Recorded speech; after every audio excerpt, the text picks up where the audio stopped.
Astrid Silva is an immigration reform advocate and the organizer for the Progressive Leadership Alliance of Nevada. Her story of coming to the U.S. as an undocumented immigrant at 4 years old was singled out by the president when he unveiled sweeping immigration reform last year. She's in Las Vegas tonight. Astrid, welcome back. Give me your reaction to Donald Trump's encounter with Jorge Ramos.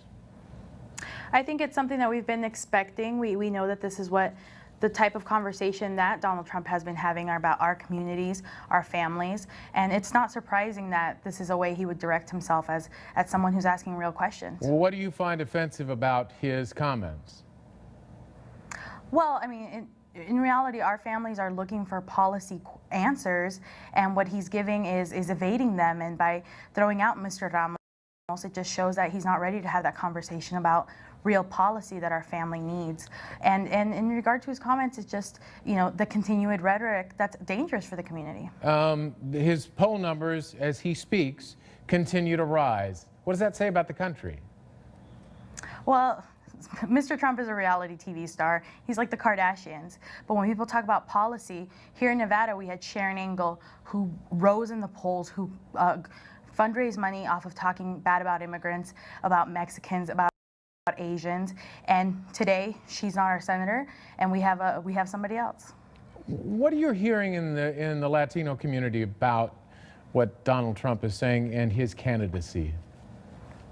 It's interesting because Mr. Trump is igniting our community, a community that was not paying attention, people who weren't even involved in what politics were. They felt disenfranchised, and now more than ever, they're asking the questions. You have, you know, people that weren't engaged before talking about it because they feel directly attacked. So, are you concerned? Are you concerned that if Donald Trump is elected president of the United States, he's going to try to deport 11 million people from the United States? Well, it's a concern whenever anybody talks about deporting 11 million people, but something that we have to keep in mind is that our families really need real answers to these policy questions, and we're not getting that. And if he continues to speak about our families and poses a threat to them, in reality, he's just a sideshow for what politics has become. Astrid, good to see you. Thank you very much. Lenny McAllister is a Republican strategist, former congressional candidate. He is in Pittsburgh tonight. Lenny, welcome to you. Give me your reaction to Donald Trump.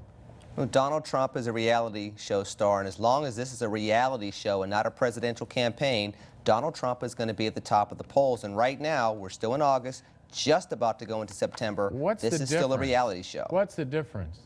Well, the difference is the type of conversations that you have, the type of analysis of policies that you have, and people looking for somebody to be presidential, not somebody that voices their opinion or allows them to feel like they're being heard. And right now, people want to be heard. They're not necessarily looking for that presidential figure yet, because Donald Trump has been anything other than just bombastic. He has not been stately, and he surely, in many, many regards, has not been presidential. Well, but what do you think? Is his message resonating with conservatives, in your opinion? The underlying messages, for example, when you start talking about immigration, you have American citizens that are dealing with this new normal economically. They are frustrated because they feel as though they're being put to the back of the line versus what undocumented workers are going through here in America. Explain. When they look at their, well, for example, you look at millennials that are coming out of college with a lot of college debt that are unable to find work in their career professions. And so you think they're going to pick crops in the field? Well, what about the H-1B visas, where you're starting to recruit people from other countries? This isn't just Mexico, and by the way, that's not the bulk of the immigrants we're talking about. Well, the bulk of the immigrants are not just picking crops either. They're working construction jobs in urban cities such as Chicago, sanctuary cities, where African American and other construction workers can't find work. So that's where a lot of this frustration is coming from as well. Not just crop jobs, but good paying jobs where people can sustain their families that Americans just can't find right now. So build a wall, deport 11 million people. Does that work for you? It doesn't work for me. I think there are other ways to go after immigration. I think there are more sound ways, more realistic ways to go after fixing the immigration crisis that we have here. But there is something to be said about strengthening the border, because it's a national sovereignty issue, not just about keeping people from Mexico coming over the border and taking jobs. It's about making sure that people such as ISIS, Al-Qaeda, and people that want to harm Americans on American soil don't have the free way to come from the southern border into our country. As a conservative Republican, what one piece of advice would you give Donald Trump for this campaign?